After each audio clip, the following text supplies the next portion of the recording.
This podcast is brought to you by Most Valuable Podcasts, leading the league in podcasting entertainment.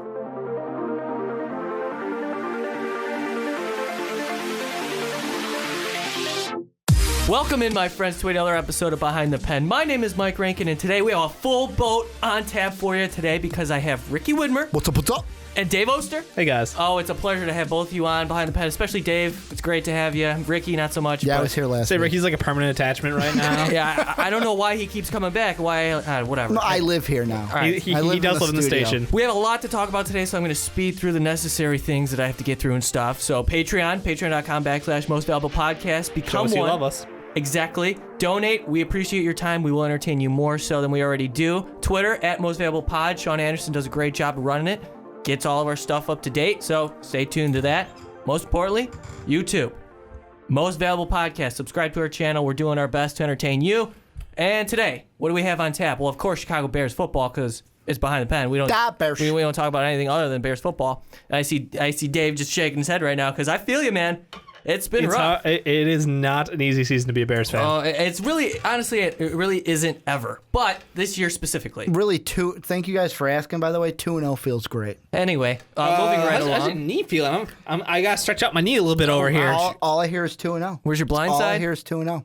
Blind side? That's all I hear is 2-0. Yeah, King of the North. Hey, I have no room to talk. Just call me Jon Snow. I'm going to freaking kick you off this podcast in 3 seconds. What else we got to talk about? I'm glad you asked, Mike Rankin, because we have the Cleveland Indians, and a lot of stuff went down with them. We're going to get into everything, as well as the National League wildcard situation. As of September 22nd, each team has the same record within the National League wildcard standing. So it's going to come down to the last weekend of the regular season, most likely. So I'm looking forward to that. We're going to dive into everything. Also, we have a very special segment because Ricky Widmer, before the podcast, brought up this idea of Kevin Garnett possibly being bought out by the T-Wolves. Minnesota Timberwolves. Thank you.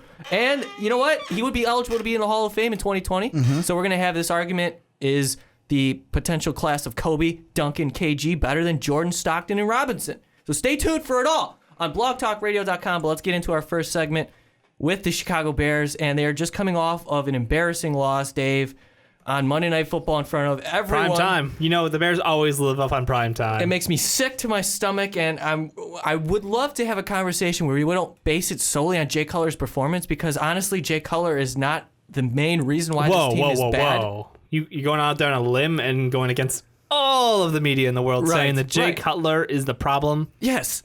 Oh, it's crazy to think that I'm thinking logically here, and that the Chicago Bears are a bad team because of bad drafting, terrible decisions made within the ownership group in terms of hiring GMs, head coaches. All of it comes into play. And Dave, going into this season, did you have any optimism? Because I did. I've been saying it over and over again that they're going to be 10-6 and winning the NFC North.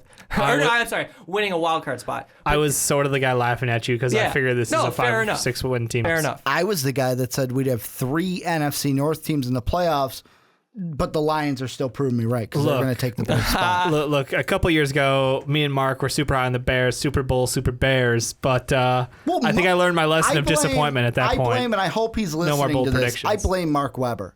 And the reason why I blame Mark Weber for me even putting the Bears in the playoffs is he's like, oh, you know what they do? John Fox team, second year, you know what they do? Super Bowl. Well, I knew that wasn't going to happen, but I did think the Bears could make a stride to get to the playoffs. Yeah, and I had a lot of optimism going into this season because of the upgrades they made within specifically their front seven. And so far, we have seen nothing from them other than Jarrell Freeman making every single tackle because they can't stop. They can't get into the backfield. Their defensive line, Akeem Hicks, we've seen nothing from him. Leonard Floyd is very much struggling in his first 2 NFL games, and it's hard. And this goes into this conversation as well. We're talking about Ryan Pace and John Fox, year 2 of both of this regime. And let's not forget, Tressman Emery, right? That was 2 years, and they were done. And rightfully so, because Emery was an idiot. Yep. Tressman should not have been a head coach anywhere other than in Canada. Probably true. And they passed on Bruce Arians. Imagine if they were able to make the right decision that because hits of home hard. Phil Emery was a 3-year GM, but I mentioned this to Mark the last time he was on the onside kick, and I know hindsight's 20/20, but how bad do you think the Bears are kicking themselves? Like we didn't get Bruce Arians. That was the problem was the choice to loyalty to their staff. Bruce Arians, right. The whole caveat with him, why the Bears passed, was that he was going to bring in his guys, which, as a guy who, with his background, at the time it was sort of questionable because, yes, he's good, but you have to wonder, I don't know if I really trust him to go full reins on this franchise, but it is paid off in spades. And you're right, 2020, it's like, holy shit. But even at the time, it was like, I still would have rather gone with him. Oh, of course. That was the right choice. Actually, it was Emory who asked their current I think he was either defensive coordinator at the time or defensive line coach, Rod Marinelli. He asked him specifically, okay, interview all of the candidates and grade them for me and get back to me. Yep. Marinelli said far and away that Arians was the guy to hire by far. And then you take 10 rungs of the ladder down, and it's the number 2 option, and literally below the earth is Mark Trestman. And what happens? Phil Emery is so in love with this guy. They speak the same language, and they decided to go this, and it set back this franchise even further because we saw under Trestman for 2 seasons, they had the worst defense ever. But there was optimism, though. And the only reason there was optimism was the big thing, and I remember talking about this on the Onside Kick when Trestman was hired. Mm-hmm. What's the one phrase that was always used? Oh, dude, he's a quarterback whisperer. He's going to work with Jay. That was it. How did that work? Yeah, awful. How did that work because out? he couldn't manage a locker room.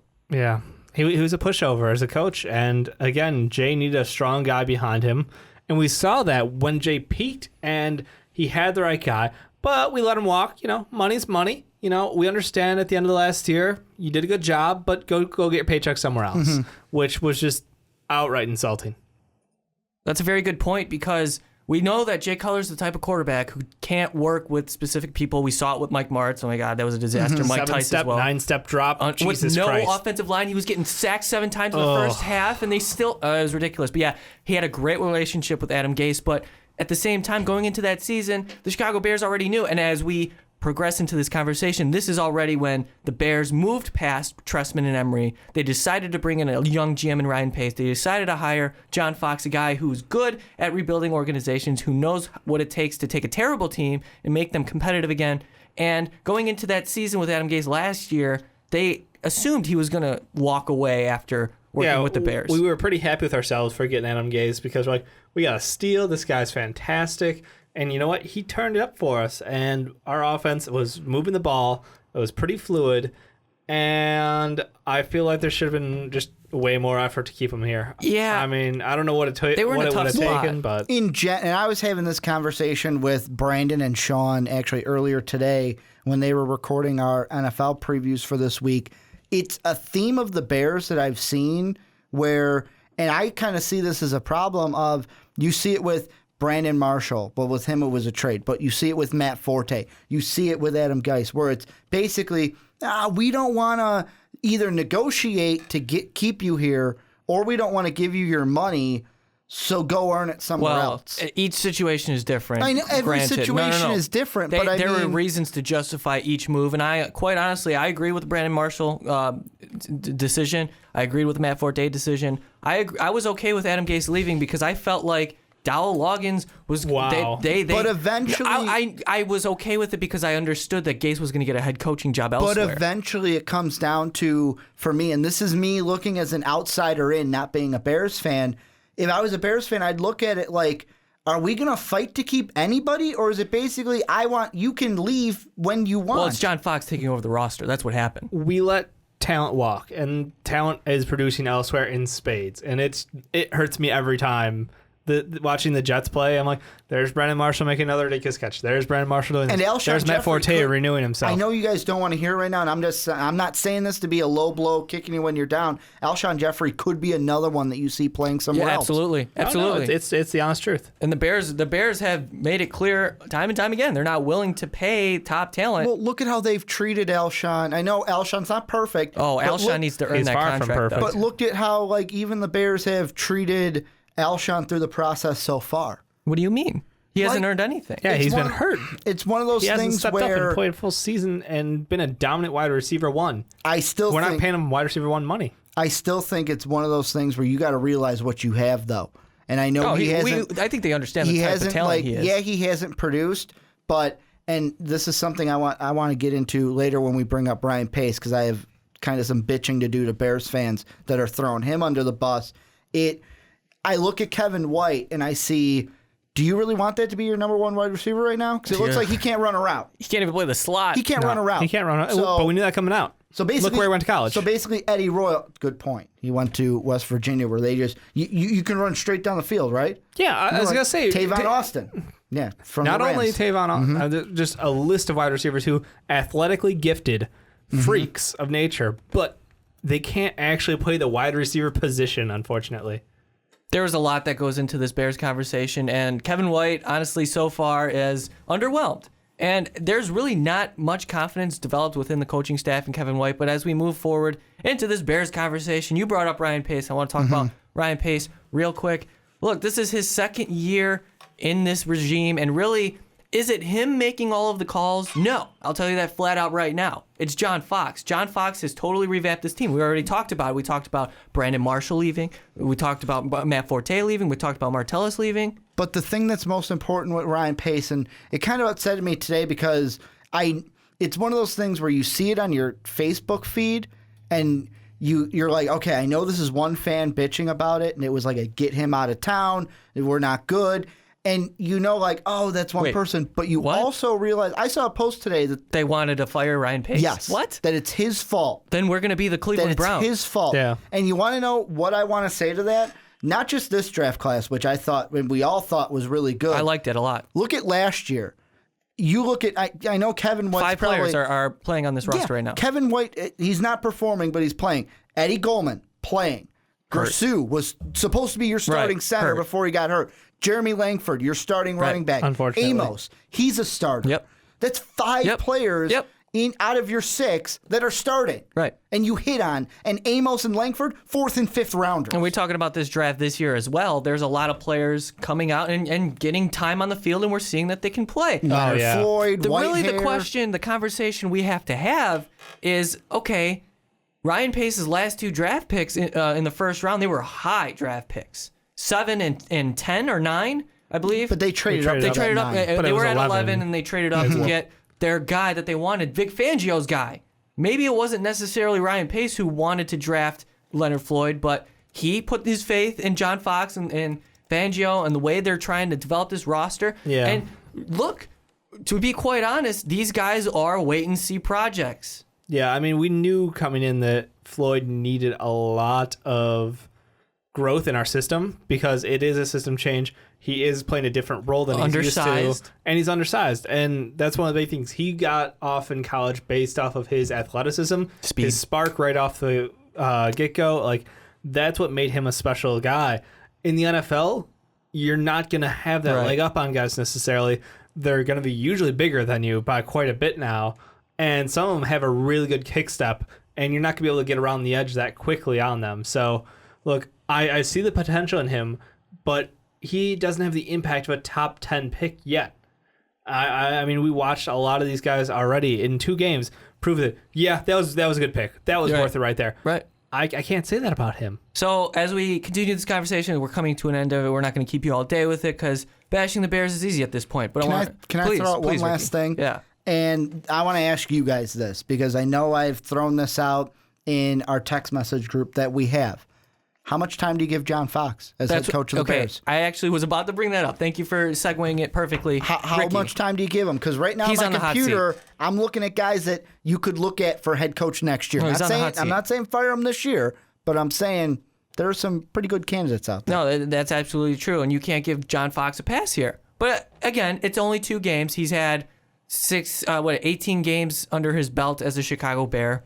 But if this trend of really lack of consistency and these performances keep on happening, John Fox will not be here next year. And I know a lot of these players, he's a player's coach, they love him.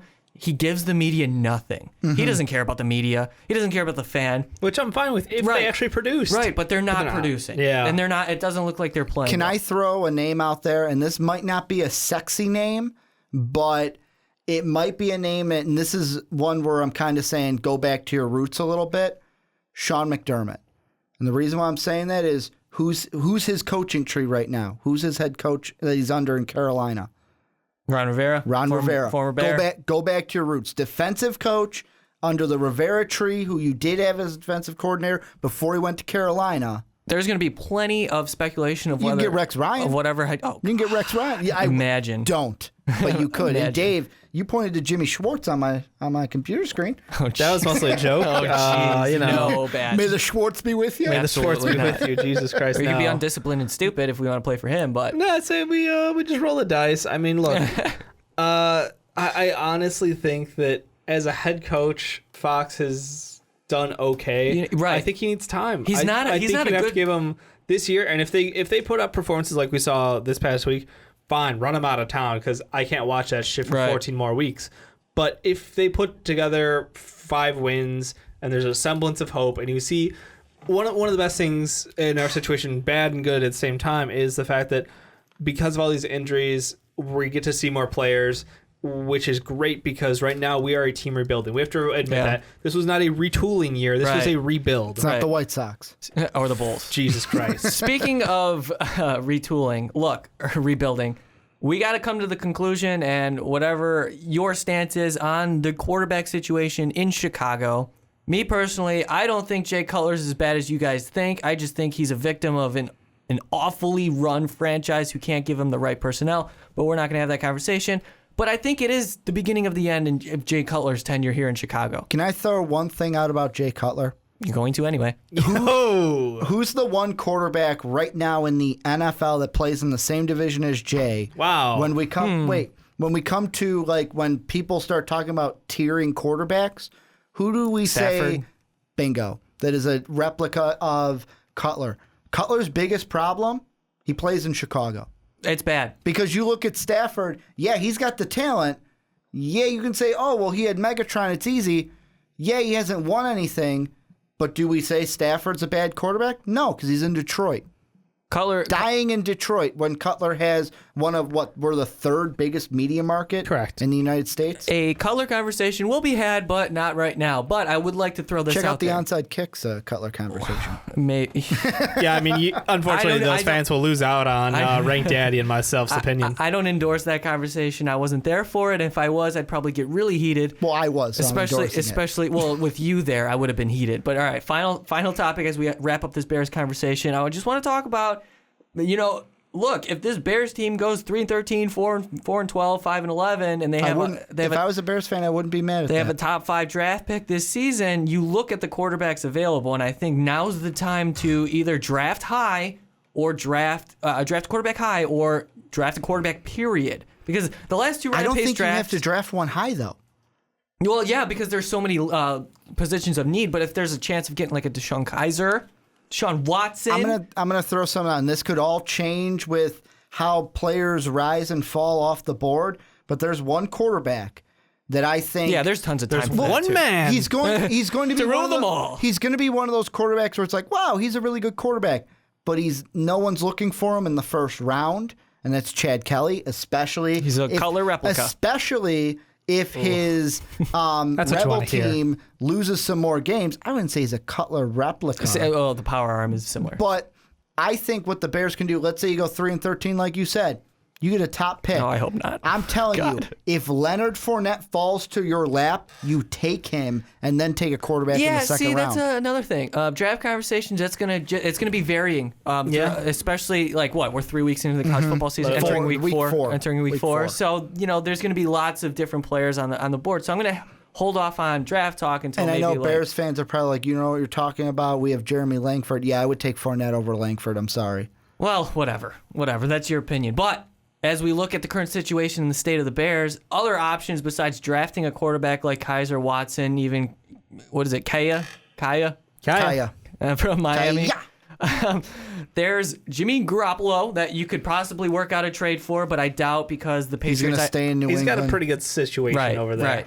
Or Kirk Cousins, who the Washington Redskins are not very happy I don't like with. that. I don't like that at all. Yeah, I'm You not don't like that? I don't I don't know. like that at all. I don't know, man. I think you just go even further backwards if you decide with Kirk Cousins. But I mean, again, Kirk Cousins would be great if you were in a situation where you could plug in a quarterback and win games. True. We are not there. Right. There's too much lack of We need to fill so many positions. I mean, we have no tackles. Right. We don't have a tackle. None. Okay. All right. Well, we need a quarterback. That's what we're gonna stick with. The Bears. We didn't even preview the Dallas Cowboys matchup this Sunday night because there's no point. There's only one question you got to ask about with that game.